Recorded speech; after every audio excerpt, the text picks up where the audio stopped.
নমস্কার, শুভঙ্কর কাল ইউটিউব চ্যানেলের পক্ষ থেকে আপনাদের সবাইকে স্বাগত। একটা খুব গুরুত্বপূর্ণ আপডেট, সেটা হলো ওয়েস্ট বেঙ্গলে যে চাকরির যে সংরক্ষণের ক্ষেত্রে 100 পয়েন্ট রোস্টার থাকে, সেটা পরিবর্তিত হয়েছে। নতুন যে ওবিসি এসছে, ওবিসি লিস্ট প্রিপেয়ার হয়েছে তার ভিত্তিতে, এবং এই 100 পয়েন্ট রোস্টার পরিবর্তিত হওয়া এখানে খুবই গুরুত্বপূর্ণ।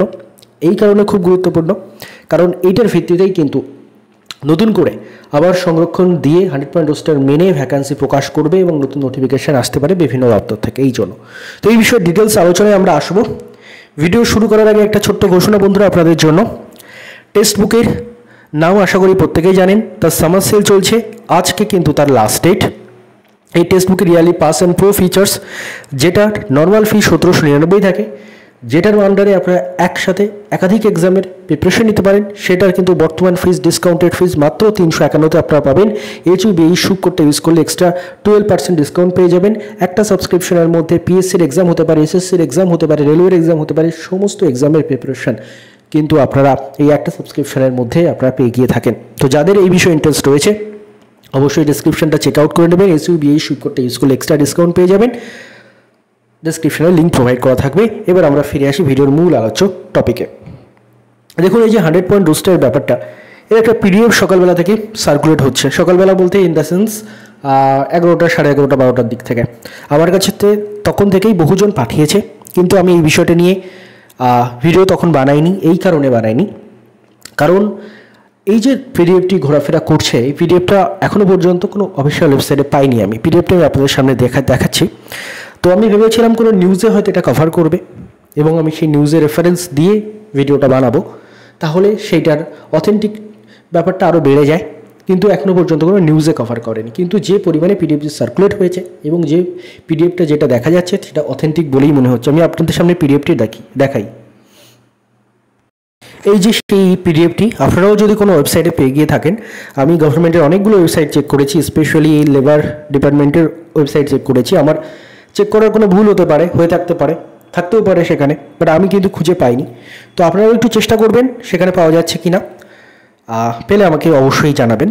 পিডিএফটি যেহেতু অথেন্টিক বলে দেখে অনেকটাকে মনে হচ্ছে, সেই জন্যই আমি আপনাদের সামনে রাখছি। এবং এটা নিয়ে সকাল থেকে ইউটিউবে ভরে গেছে ভিডিওতে, এবং আমি ম্যাক্সিমাম টাইমে সবার আগে এইগুলো জানাই। কিন্তু আমি আজকে একটু চুপ ছিলাম এটা নিয়ে। এই কারণেই চুপ ছিলাম কারণ কোনো নিউজ থেকে বা অন্য কোনো জায়গা থেকে রেফারেন্সটা পাচ্ছি না যে এটা কতটা ঠিক ভুল হতে পারে।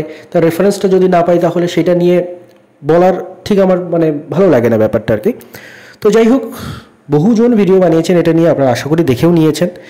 আর আলটিমেটলি আমি সবার লাস্টেই বলছি আজকে এই জিনিসটা নিয়ে। দেখতে পাচ্ছেন government of West Bengal labour department establishment branch দিয়ে অ্যাড্রেস দেওয়া রয়েছে। ডেটটা দেখতে পাচ্ছেন খুব ভালো করে, 13/6/2025, অর্থাৎ গতকালের নোটিশ। আজকেই সোশ্যাল মিডিয়ায় এটা ছড়িয়েছে এবং 11টা, 11:30 দিক থেকে আমার কাছে বহুজন পাঠিয়েছেন।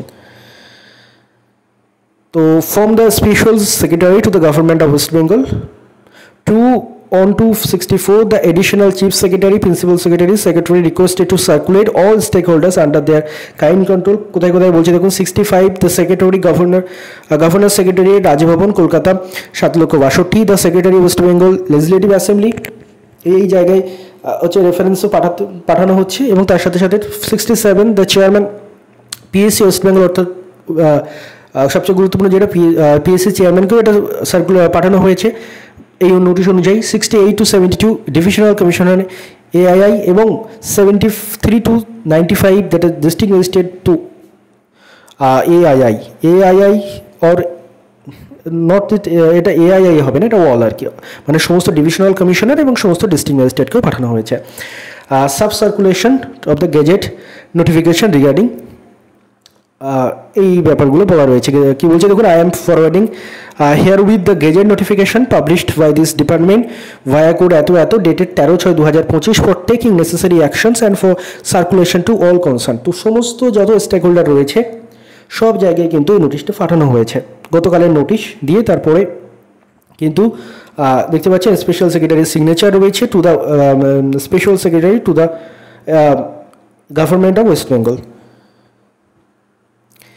সমস্ত জায়গায় এটাকে সার্কুলেট করা হয়েছে। দেন এবার এটা যেটা মনে হচ্ছে এটা ওয়েবসাইটে নাও আসতে পারে, এই এই কারণে না আসতে পারে, কারণ এমন অনেক অফিসিয়াল লেটার আমরা দেখেছি বিভিন্ন সময় যেগুলো এভাবে সার্কুলেট হয়েছে এবং পরে সত্যি বলে সেগুলোই প্রমাণিত হয়েছে, কিন্তু সব মানে অফিসিয়াল লেটার এটসেট্রা সাধারণত ওয়েবসাইটে আসে না। তো সেই জন্যই কিন্তু আমি অ্যাট দ্য লাস্ট আমি সিদ্ধান্ত নিলাম যে ভিডিওটা বানিয়ে আপনাদের সামনে পুরো বিষয়টা রাখি আর কি। মেন জিনিস হচ্ছে 100 পয়েন্ট রোস্টার। 100 পয়েন্ট রোস্টারটা কি আপনারা আশা করি অনেকেই জানেন, যারা জানেন না খুব সংক্ষেপে একটু তাদের জন্য বলি। দেখুন, মনে করুন ভ্যাকেন্সি আসলো কোনো একটা কথার কথা, ধরুন ক্লার্কশিপের আসলো, মিসলেনিয়াস আসলো, ডব্লিউবিসিএস আসলো, যে কোনো ভ্যাকেন্সি আসলো, সেই ভ্যাকেন্সিটা কীভাবে ভাগ হবে, কীভাবে ভাগ হবে মানে সেখানে এসসি রয়েছে, এসটি রয়েছে, ওবিসি এবি রয়েছে, সেখানে ইডব্লিউএস রয়েছে, সেখানে ফিজিক্যাল হ্যান্ডিক্যাপ্টের অনেকগুলো পার্ট রয়েছে। তো সেরকমভাবেই আর কি ভাগ হয়। 100 পয়েন্ট রোস্টার, 100টা পয়েন্ট থাকে। দেখুন, ফার্স্ট ভ্যাকেন্সি শিডিউল কাস্টকে অ্যালগেট করা হবে, দেন সেকেন্ড ভ্যাকেন্সি থাকবে আনরিজার্ভডকে, তিন নম্বর ভ্যাকেন্সি, মানে এরকম করে মনে করুন 1000 ভ্যাকেন্সি রয়েছে, তো 1000 ভ্যাকেন্সি থেকে এই 100 বার এরকম পয়েন্ট টু পয়েন্ট করা হবে আর কি। থার্ড ভ্যাকেন্সি, তারপর ইডব্লিউএস, দেন ফোর্থ ভ্যাকেন্সি শিডিউল ট্রাইব, এরকম করে তারপর আবার আনরিজার্ভ, এরকম করে করে কিন্তু এই 100খানা মানে ভ্যাকেন্সিটায় ভাগ করে এইভাবে কিন্তু ভ্যাকেন্সি ডিভিশন করা হয় সমস্ত ক্যাটাগরির মধ্যে। এটাই হচ্ছে 100 পয়েন্ট রোস্টার। এবার এর সবচেয়ে তাৎপর্যপূর্ণ বিষয় হলো 100 পয়েন্ট রোস্টার যখন তৈরি হয়ে গেছে এবং এটা সমস্ত স্টেক হোল্ডারদের কাছে কিন্তু পাঠিয়ে দেওয়া হয়েছে, তার মানে গভর্নমেন্টের কিন্তু নিয়োগের মানে ছাড়পত্র দিয়ে দিয়েছে আর কি, মানে সমস্ত নোটিফিকেশান এটসেট্রা যেগুলো আটকে ছিল সেগুলো পাবলিশ করার কিন্তু ছাড়পত্র চলে এসেছে। এবার ডিপার্টমেন্টগুলো বা কমিশনগুলোর কাছে, যেমন পাবলিক সার্ভিস কমিশন বা আরও যে কমিশনগুলো রয়েছে বা পিআরবি বোর্ড রয়েছে, তাদের উপর ডিপেন্ড করছে এবার তারা কত তাড়াতাড়ি এই 100 পয়েন্ট রোস্টারকে ফলো করে তাদের কাছে যে ভ্যাকেন্সি অ্যালোকেট হয়েছে সেই ভ্যাকেন্সিগুলোকে তারা ডিভাইড করে নিয়ে তারা কীভাবে কি নোটিফিকেশান বার করবে, আপ টু দেম এখন সেটা। লাস্টে দেখতেই পাচ্ছেন by the order of the governor, এখানে রয়েছে সিগনেচার রয়েছে, by the order of the governor doctor Manoj Pant IAS chief secretary to the government of West Bengal এর তরফ থেকে কিন্তু এই নোটিশটি সার্কুলেট করা হয়েছে। এই হচ্ছে ব্যাপার, এবং যতদূর নোটিশটা এখনও পর্যন্ত দেখে অথেন্টিক বলেই মনে হচ্ছে, আমি আপনাদের সামনে সেই জন্য রাখলাম। এবং সাধারণত অফিসিয়াল লেটারগুলোর ব্যাপারগুলো ওয়েবসাইটে সেভাবে প্রকাশিত হয় না, যদি হয়ে গিয়েও থাকে কোনো ওয়েবসাইটে, আমি হয়তো খুঁজে সেটা পারিনি, সেটা আমার ব্যর্থতা। অ্যান্ড সাধারণত অফিসিয়াল লেটারগুলো ওয়েবসাইটে আসে না, তো সেই হিসেবেই অফিসিয়াল লেটার হিসেবেই এটাকে আমি আপনাদের সামনে রাখলাম এবং আশা করি এটা অথেন্টিকই হবে।